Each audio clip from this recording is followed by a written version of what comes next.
Hey, everybody.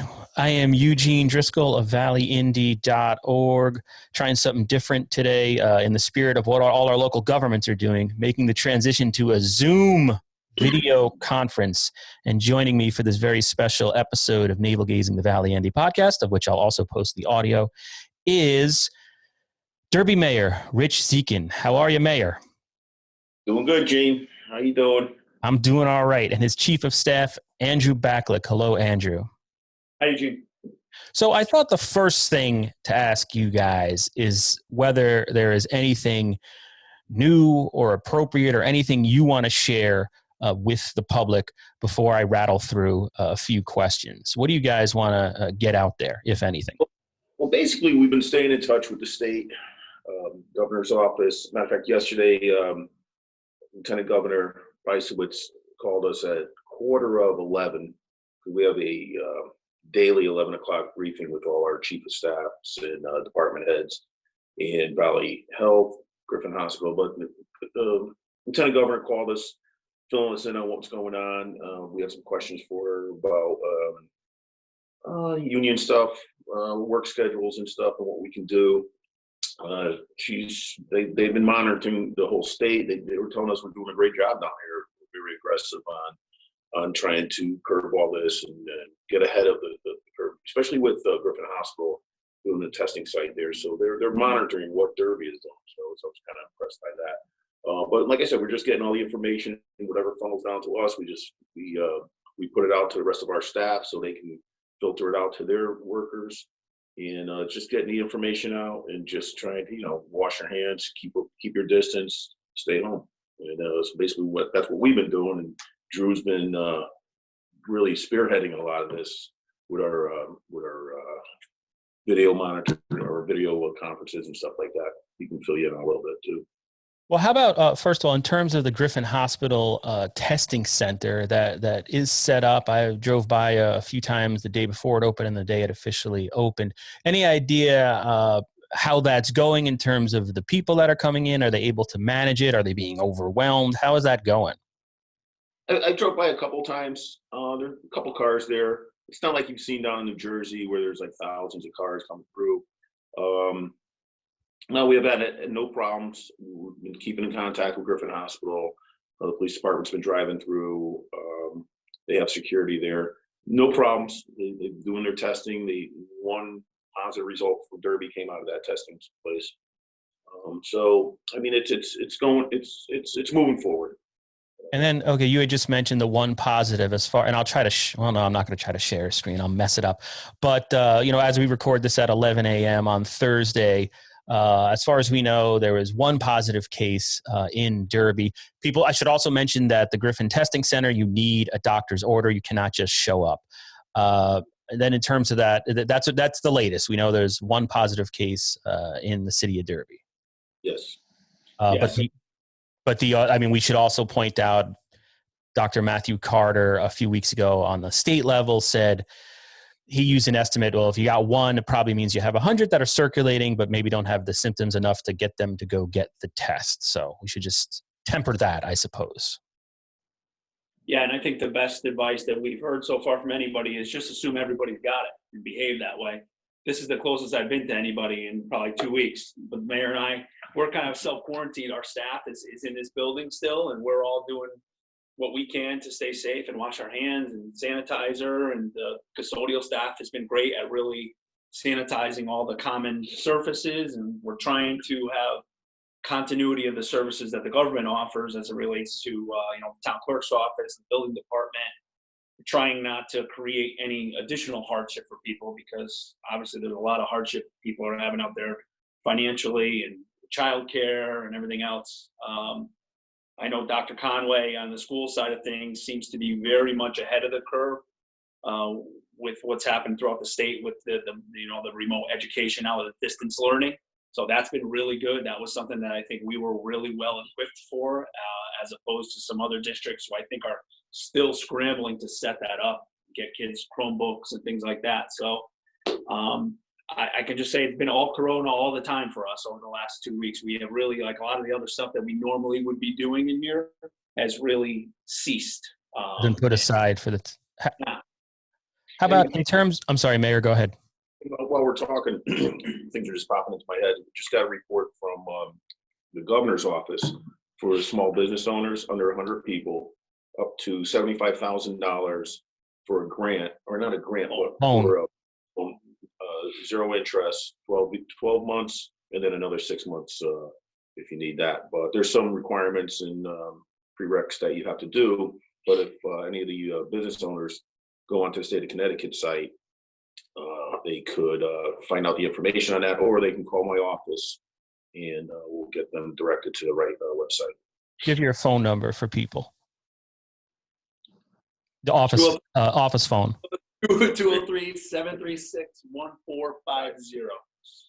Gotcha. Okay. Then in terms of the COVID testing data, the data that gets passed on, how does that work? Is it the Naugatuck Valley Health District passes that info on to you? Like, how did Derby learn that someone had test positive?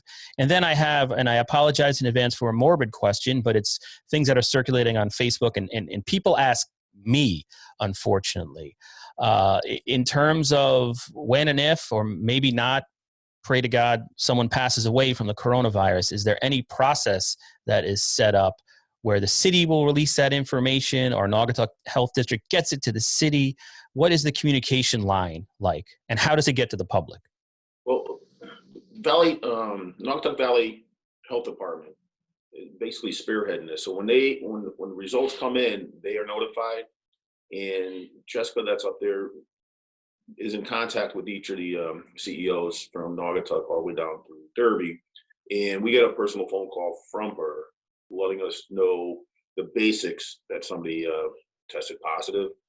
But it's limited with the HIPAA and everything, so we can't get too much. But we're trying to get the information out to our first responders. So if something happens, say it was at your house, Eugene, and at least we would have it earmarked so the first responders would be able to go there and know something's at that residence. We're still in the trying to work that out. But like Drew said before, just consider everybody has it and just practice all the precautions before you go to these houses. And as for deceased, I'm not too familiar on that, whether that would be something for Griffin Hospital or one of the local funeral directors would be able to tell you. I haven't seen anything on that, but I'll make a note on that. I'm going to check with the governor's office. And then in terms of the other day, and you know what I want to mention though? Hold on, guys.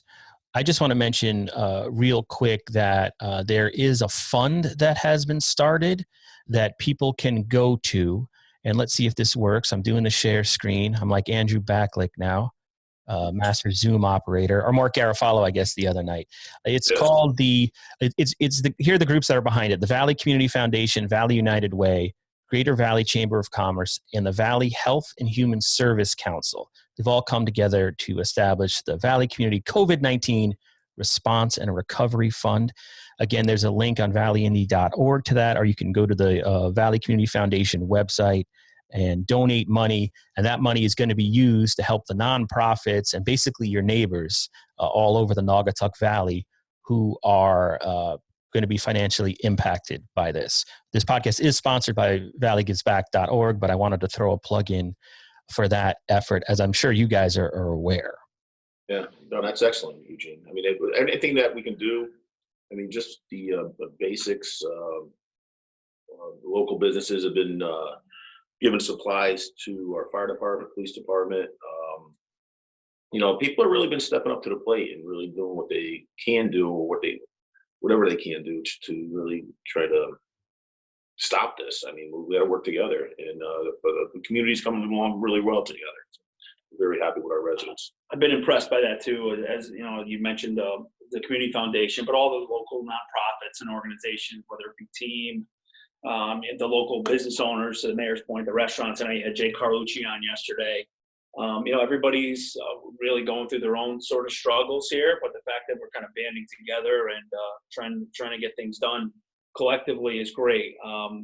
You may want to touch upon, or you may touch on it, so I don't mean to steal your question, but no, please, it's your venue. You guys, I'm just a conduit. I don't know where to look. My whole thing is, do I look at you or do I look in the camera? That's what I'm confused about. So sorry, go ahead. What did you want to touch upon? Closed the public parks, which was a tough decision. I know we've gotten a few calls about closing the track, and and things like that. And I think at the end of the day, part of it is a lot of our surrounding communities made that decision to do that already, previous to us making that decision. So we started to think, okay, if Seymour, Oxford, and Ansonia have now closed their basketball courts and their football fields and their parks, if we don't do that, we will then become the nexus for everybody who's looking to still do those things, which we know are the recommended things that people should not be doing. So, the thing about the track, obviously it's connected to the football field. We noticed over the weekend there were some pickup football, soccer games. We're trying to discourage all contact sports. We really didn't want to take away people's ability to walk the track, but there's no way to separate those two things. So the Riverwalk, the Greenway is open. Osbornedale State Park is open. The trails are open all over town. You can still do things outside. We're just really trying to encourage people to stay out of groups. And I know I've seen your kind of opinion on this, and it's just stay home, don't go out, don't do anything, and really to be safe. That is probably the best thing people can do. I think, I wanted to ask you about that because I live on Hawthorne Avenue, so I see people going to, whether it's the Coon Hollow basketball courts or probably down to the field or the area around Derby Neck Library. And last weekend, there were more people on the sidewalk, not necessarily in these were families. It wasn't like it was groups of 30 people, but it was interesting to me. I don't know if you guys have a theory or thought about this, but it seemed to me, because of all the stress we're under, where I'm homeschooling my kids, I found out I could never be a teacher. That's what I've learned. I could never be a teacher. It's just I'm too much. But it was like almost when the weather was nice last weekend, people wanted to just get out, just to sort of get out of the house and take in nature and all that.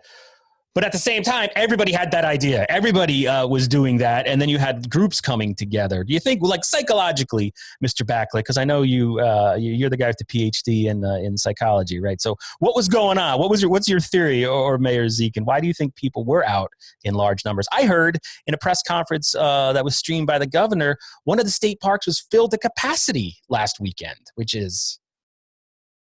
I think that's the worry, that people are going to be congregating. Obviously, you see what was going down in Florida with spring breakers all over the beaches and everything. For me personally, I don't know if you can see this. It's your dog.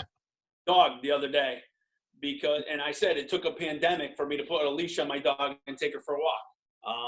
I think a lot of people are going stir crazy in the house. They want to get outside, and I think we are encouraging that, particularly if you can stay within your own yard and on your own property and do things and get the kids outside. But really, I think the key is to not be congregating in large groups. If you got to go to the grocery store, go in, get what you got to get, and get out. Right now, we have the opportunity to spearhead the effort here at flattening this curve, at least locally. And also, you know what? You have a great opportunity if you're a homeowner. I've already made about 9 trips to the dump, just cleaning stuff up. That's what my neighbor's doing. He just bought a pickup truck. Yeah. In my basement and building shelves and just doing stuff that I've been trying to do for the last 10 years. It's I look at it, hey, I haven't touched this thing into the truck. So, but our transfer station's open. It's amazing how many people were up there. You can tell the new people up there because they don't know how to park their vehicle. Right. Work on that. We're gonna get somebody to direct them. But yeah, stay home. I cut wood. I've been out there cutting, splitting wood and stuff, and it's nice to be out. The weather's been getting better. I know people are going to get stir crazy and stuff, but we need to ride this out. I think we still have a few more weeks coming up from what the reports are before it really starts hitting, and then hopefully it'll plateau, and then we can start. We're just following from what Europe is going through in Italy and Spain, so we gotta pay attention. I mean, and it's got to stay away from each other. Like Drew said, the main reason we shut the Hayden Park down because people are picking up a baseball game and football games and stuff. Like, you can't. You just got to stay away. And to your point, Carlos Sarmiento, Derby's building inspector, building official the other day, sent out a statement. I mean, if you're looking to do some work and something that requires a permit, there's sort of a streamlined process where you can contact Carlo, and there's his email. Can you guys see this page? Are you seeing that as I do? Okay. So that's his email right there. C Sarmiento as one word at derbyct.gov. And there's even an embeddable form temporary building permit form on derbyct.gov. Yeah, building permit application. There we go. And one thing about the whole situation too is like we're figuring out that we could streamline our services to our citizens. So we are learning, different, like with Carlo, with the building department, with the fire marshal's office, finance, and we're basically figuring simpler ways to do things. So we're doing things smarter, not harder now. Getting rid of some of the paperwork, doing some things online. So once this is all done, we're going to reevaluate everything and implement a lot of these changes that we did. It's kind of forced, different. I'm sorry, Andrew, go ahead. Just to be clear about the building department thing, I think somebody brought to my attention, does this mean we don't need a permit? If you are doing work that requires a permit, you still need a permit. We're just giving you kind of remote access to Carlo. He can maybe do certain things over the phone and or come to your property, stay outside, and point you in the right direction. So you do still need building permits at this period of time, and he is patrolling the streets to see if there is illegal work going on. So I just want to make that clear to people. We just want to make sure they know that he is accessible during this period of time, even though City Hall is closed. It really, as is all our staff. I love the fact that someone read that story or maybe heard about it, and the conclusion was there's no law. I can build a shed. Yeah, exactly. Yeah. The other thing I wanted to ask you about, I have two more questions. One, on the national level, I find it really confusing because we've got like the national government sort of saying, we're all going to be okay come April 1st. It'll be wonderful. The state is sort of in a lockdown. As a local government, how do you know who to follow? Because I find it confusing. I don't think the federal government is saying that. I think they are telling us to hunker down, and they are giving the states the right to govern the way we want to govern, and basically a lot of guidelines. I think some of them is like opinions, like from the president saying he would like to get things by Easter back to norm, but that's his opinion, and that's what his feelings is that he's hoping for. And I hope for it. I think we all hope for that. But I think we're listening to our experts. We listen to the Valley Health Department. We're listening to the Griffin Hospital, and that's where we're getting a lot of our guidelines from. As much as I would love to open everything up, I'm not going to go without getting the advice from them. So it's trickling down to us, and we're using the information as we see fit. But we're all hoping it's going to end as soon as possible. But I think we're in for a little bit of a haul here still, because it's still an unknown. And I don't know, I think we're getting the right information from everybody coming down. And then I'm sorry, I stepped on you. I apologize. But my last question, in terms of the Derby budget, I mean, usually come April, we are knee deep in nonstop budget meetings down there in the Derby City Hall bunker. But none of that is happening right now. And the Derby budget over the last it's always a labor to put that thing together, because it's not like the city of Derby is swimming in extra cash. It's always difficult, and you can see it on the faces and the hours that the volunteers put in. What's the status of that? How are you formulating a spending plan for next year? So the chairwoman of the board, Judy Sebchek, and the finance director, Keith McLiberty, spoke yesterday about this, and I believe the notice that's going to go out is an extension to the department heads who are responsible for submitting budget numbers. They're going to usually that would be by the end of this month. We're kicking that to the right a little bit to April 15th to give them a little bit more time to get that together, since all our time has basically been commandeered by COVID-19. But then after that, I think it's going to be kind of the same messaging that came down from the tax board last year. And that is, if you can remain flat minus whatever your contractual wage obligations are, we probably don't have too much to talk about. But if you think you're going to come in looking for, a ton of increases right now, I think we're operating under the same kind of guidelines we operated under last year when we had our budget crisis, if you will. Really not looking to spend a lot more money or any more taxpayer money, particularly with this situation going on right now. People are hurting. So it'll be very hard for us to come in and say, oh yeah, by the way, we're raising your taxes again. So, contractual, yeah. I mean, we have our unions that we have to deal with, and with the raises and stuff like that. So, besides that, we're trying to keep it flatlined as possible. With with the school system, working with Doc Conway over there, and with special ed. There's a lot of moving parts in there with this budget.